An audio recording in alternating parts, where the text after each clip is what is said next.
The man flashed a mouth full of gold teeth. The jewelry shop owner instantly started hyping him up and even pulled out his phone to snap a photo. Right then, an armored truck pulled up outside the store. One of the couriers walked in to collect the delivery. The second he saw the guy, he recognized him as a famous rapper. I keep coming out. While they were busy talking, the owner quietly packed a bag full of blue diamonds into a case, then handed it off to the courier. The courier stepped out of the jewelry store, but the moment he hit the sidewalk, "Give it to me! Hey, give it! Let it go!"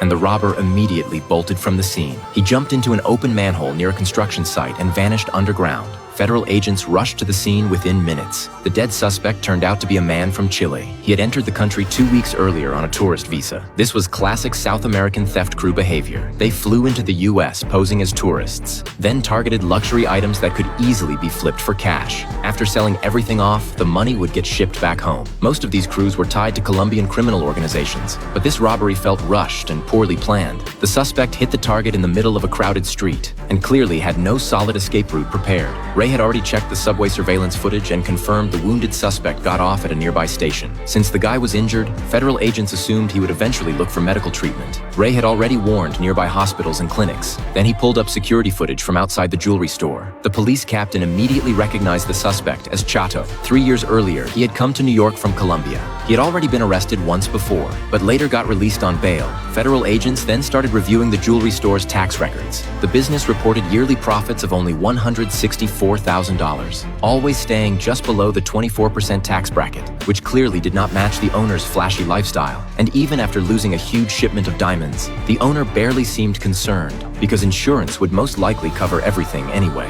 Barnes reviewed the security footage and noticed the owner acting very close with a woman a few days earlier. The owner finally admitted the truth. The woman worked at a nearby strip club. Kristen and Ray immediately raided Chato's apartment, but there was nobody inside. Then, inside one of the bedrooms, both agents suddenly heard movement under the bed. Ray quickly flipped the mattress aside, and a badly beaten woman crawled out from underneath. Kristen immediately lowered her weapon. The second she saw the bruises covering the woman's body, she was instantly reminded of her own traumatic past. Had that monster really come back again? Meanwhile, another man walked into a veterinary clinic. He glanced at Chato, trembling on the operating table, then casually pulled out a handgun right in front of the vet. Without hesitation, he pointed the gun at the robber and fired. Afterward, the man grabbed the bag and walked out. At the same time, Kristen brought the woman back to headquarters for questioning. At first, the woman was terrified of getting killed for talking. Kristen slowly lifted her shirt, revealing the scars running across her back. The woman finally gathered the courage to speak.